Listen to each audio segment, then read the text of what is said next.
So, welcome student in the Dr. Sakre's biology lecture. Okay? तर आज आपण एक फार आणि अत्यंत महत्त्वाची गोष्ट डिस्कस करणार आहोत. कुठली? बघा, बऱ्याचदा असं होतं की अचानक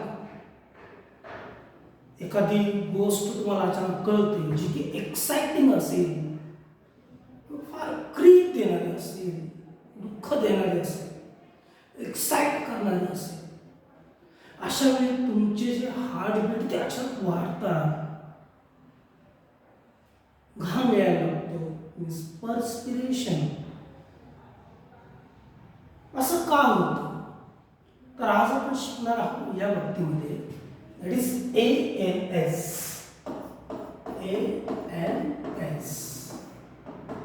ANS means what? Autonomic nervous system. What is ANS? ANS means what? Autonomic nervous system. हा एक आपल्या नर्वस सिस्टमचा पार्ट आहे, जे की आपण स्लोली एका टप्प्यामध्ये एक छोट्या एपिसोड्स मध्ये शिकत आहोत. तर आजच्या एपिसोडमध्ये आपण शिकणार आहोत एएनएस काय. तर एएनएस म्हणजे ऑटोनॉमिक नर्वस सिस्टम जी बनलेली आहे कशापासून? गॅंग्लियॉन पासून. कशापासून? गॅंग्लियॉन्स. आणि sympathetic and parasympathetic ganglions. There are two types of ganglions. किती? दोन प्रकारचे गॅंग्लियॉन्स असतात. किती प्रकारचे गॅंग्लियॉन्स आहेत? दोन. एक आहे सिम्पॅथेटिक गॅंग्लियॉन्स आणि parasympathetic ganglions. Parasympathetic ganglions. First of all, what is ganglion? Ganglion means as you know that each nerve cell or neuron is made up of mainly two parts. One is cyton means cell body and other is neurites. Neurites means cytoplasmic extension of the cyton or cell body. It means dendrons and the dendrites. Okay. मग जेव्हा एका न्यूरॉनचा सायटॉन हा त्याचा एक्झॉन, परत हा दुसरा neuron हा त्याचा एक्झॉन, हा दुसरा न्यूरॉन त्याचा हा सायटॉन हा त्याचा एक्झॉन, हा सायटॉन हा एक्झॉन, हा सायटॉन हा एक्झॉन, हा सायटॉन हा एक्झॉन. जेव्हा अशा बऱ्याच न्यूरॉनच्या सायटॉनचा एक ग्रुप होतो त्याला आपण म्हणतो गॅंग्लियॉन. त्याला काय म्हणतो आपण? Ganglion. This is called ganglion. Ganglion means what? Group of. What is group of cyton? Cyton म्हणजेच सेल बॉडी ऑफ न्यूरॉन. न्यूरॉनची जी सेल बॉडी आहे म्हणजे सायटॉन जो आहे त्याच्या ग्रुपला अनेक न्यूरॉनच्या सायटॉनच्या ग्रुपला आपण गॅंग्लियॉन म्हणतो. मग एएनएस म्हणजे ऑटोनॉमिक नर्वस सिस्टम ही बनलेली आहे दोन प्रकारच्या गॅंग्लियॉन पासून. एक आहे सिम्पॅथेटिक गॅंग्लियॉन आणि दुसरा आहे पॅरासिम्पॅथेटिक गॅंग्लियॉन्स. आणि मग ही सिस्टम जी असते यालाच म्हणतात सिम्पॅथिक नर्वस सिस्टम आणि यालाच म्हणतात पॅरासिम्पॅथेटिक नर्वस सिस्टम. ही आहे सिम्पॅथेटिक नर्वस सिस्टम आणि ही parasympathetic nervous system. Now we are going to discuss about the function of this system. How does this system works? या सिस्टम कशा काम करतात आणि कधी काम करतात हे आपल्याला शिकायचं आहे. एएनएस म्हणजे autonomic nervous system. Very simply, खूप सिम्पली मी जे काही बायोलॉजी शिकवतो it's too much funny and too much what you can say that the mode of teaching is based on the examples. That is enough. मला तरी असं वाटतं की biology शिकण्यासाठी एक्झाम्पल पुरेशी. तुमच्या दैनंदिन जीवनामधले एक्झाम्पल एकदा तुम्हाला कळाले की बायोलॉजी अत्यंत सोपा विषय आहे. ओके. मग सुरुवातीला बघूया सिम्पॅथेटिक नर्वस सिस्टम काय असते. sympathetic nervous system. तर सिम्पॅथॅटिक नर्वस सिस्टम जी आहे, this system is made up of which ganglion? This system is made up of sympathetic ganglion.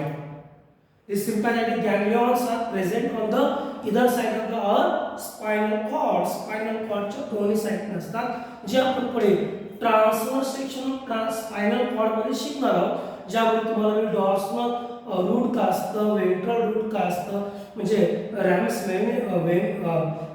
कम्युनिकन्स काय आहे, रॅमस डॉर्सॅलिस काय, रॅमस वेंट्रॅलिस काय, हे सगळं सांगणार आहे. ठीक आहे, ओके. अगोदर बघूया ही सिस्टम कधी काम करते. ही सिस्टम जी आहे कधी काम करणार आणि ही सिस्टम कधी काम करणार. ओके ना. आता यासाठी मला छान एक्झाम्पल दे ना. ठीक आहे, बघ सिम्पॅथॅटिक नर्वस सिस्टम कधी काम करते, यासाठी मी जे बोलेल ते तुम्हाला ॲज्युम करायचं आहे. You have to assume. मी जे बोलेल ते तुम्हाला काय करायचं आहे, ॲज्युम करायचं आहे, कन्सिडर करायचं आहे की मी जे काय तो वर्णन करणार आहे, जे मी बोलणार आहे ते तुम्ही त्या फेज मध्ये जायचं आहे आणि विचार करायचा. ठीक आहे. तर सिम्पॅथॅटिक नर्वस सिस्टम कशी काम करते बघा. समजा लेट अस कन्सिडर तुम्ही तुमच्या घरी आहात. कुठे आहात? तुम्ही तुमच्या घरी आहात. ठीक आहे. आता यामध्ये एक महत्त्वाची गोष्ट, तुम्ही तुमच्या घरी एकटेच आहात. तुमच्या घरी तुमच्या व्यतिरिक्त आणखी कोणी नाही, तुम्ही तुमच्या घरी एकटेच आहात. ठीक आहे. पहिली कंडिशन. दुसरी कंडिशन अशी की तुम्ही तुमच्या घरी एकटे आहात, बाकी सर्व घरातली मंडळी वगैरे कुठेतरी लग्न कार्याला कुठेतरी गेले असते, मात्र तुम्ही 11th-12th नीटची तयारी करताय, तुम्हाला घरी सोडलं अभ्यास करण्यासाठी. ठीक आहे. ते म्हणतात ना की 2 वर्ष असं त्या नववधूच्या घोड्यासारखं चालायचं, त्याला इकडून लावलेलं असतं, इकडे नाही बघायचं, इकडे नाही बघायचं, स्ट्रेट बघायचं. त्यावर मी बोलले कधी. ठीक आहे. आता तुम्ही तुमच्या घरी आहात आणि एकटेच आहात. आता कन्सिडर करा रात्रीचे 1 ते 1:30 वाजलेले. सुमारे रात्रीचे किती वेळ झाले? 1 ते 1:30 वाजलेले, मध्यरात्र झालेली. आणि त्यात तुम्ही तुमच्या घरी एकटे आहात आणि आता काय झालं?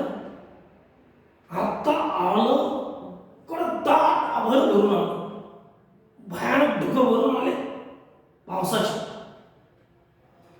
विजा चमकायला लागल्या, आभाळ कडकड करायला लागलं. कडकडाट आभाळातून विजा भयानक कडकडाट होतोय, वीज चमकते, भयानक तुफान वारा सुटलेला. तुम्ही तुमच्या घरी एकटेच आहात.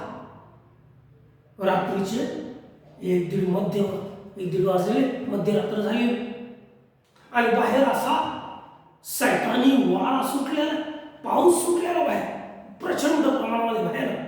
आणि झाडांचे जे झोके असे सुजून झुलताय, झाडांचा सलाट वारा, कानावर आवाज येतोय, तुमची खिडकी उघडी, तुमची खिडकी थार थार थार वाजते. आणि अचानक या सगळ्या गोष्टीमुळे तुमच्या घरातली वीज गेली. काय? वीज गेली. अंधार ठप्प झाला.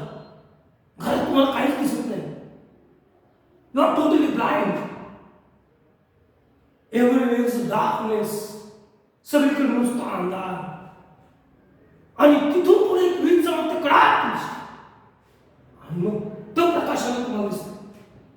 तुम्ही बघताय खिडकीकडे, खिडकीच्या काचावर तुम्हाला दिसतंय एक सावली दिसते. तुम्हाला काय? एक सावली दिसते. अशा प्रकारची एक सावली दिसते. आता बघा तुमच्या मनात काय ना. आता तुम्हाला काय करायचं? आता तुम्हाला घबराट सुटली. आता तुम्ही उठताय बेडवरून आणि हळूहळू चाललाय पुढे खिडकी लावा. तुम्हाला खिडकी बंद करायची.